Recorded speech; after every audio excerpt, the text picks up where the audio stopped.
fact of the matter is that the CDC protocols, as Dr. Fauci admitted himself, have been a moving target. And imagine that you're the person in charge of the public health of the people of a large, densely populated state, in fact, the most densely populated state in the union, and these protocols continue to move and change. It was my conclusion that we needed to do this to protect the public health of the people of New Jersey.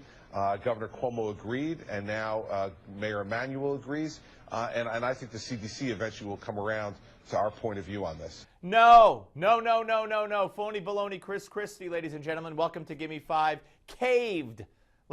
Folded like a cheap camera is the expression. Hey, first Cuomo, then Christie, and now all of a sudden the nurse who was being held at the hospital, and she's gone.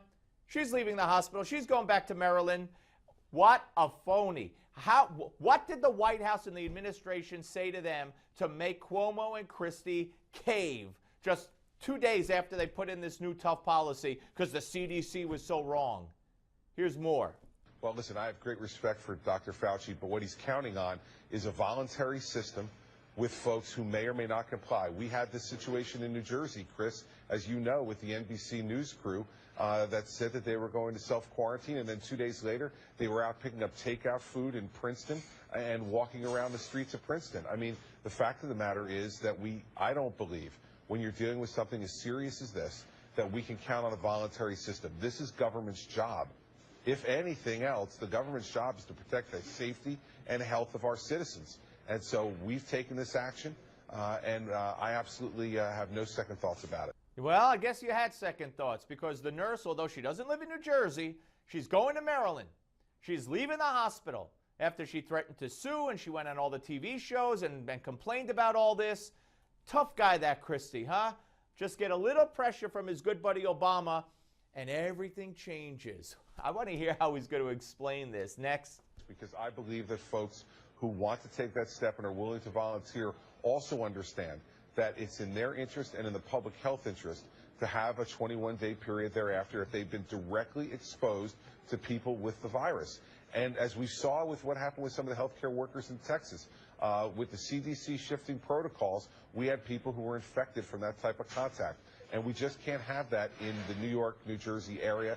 And that's why Governor Cuomo and I agree on this. And now you see that they agree in Chicago as well. I think this is a policy that will become a national policy sooner rather than later. Wrong. This is humiliating, is it not, for them?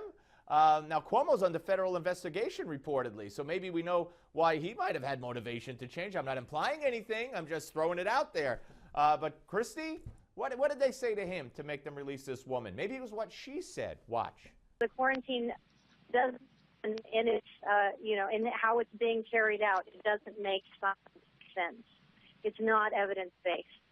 And the second thing is, it's really inhumane.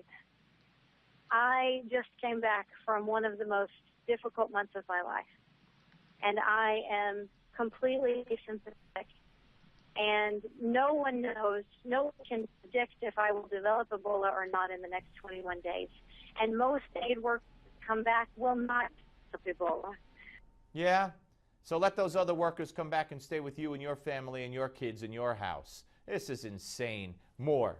So to quarantine everyone in case, when you cannot predict who may develop Ebola or not, and to make me stay for 21 days, to not be with my family, to put me through this emotional and physical stress is completely unacceptable. But you're arguing against yourself. You just said you can't predict who's going to get it. That's the reason why you need to be quarantined.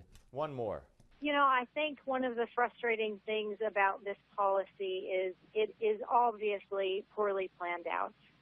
The policy states that healthcare workers will be quarantined, but what about other people traveling from these regions as well? And you're right, there's no such thing as no risk.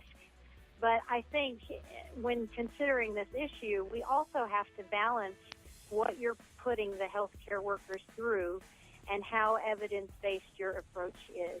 Pardon me while I wipe my tear. Your Newsmax Now update is next.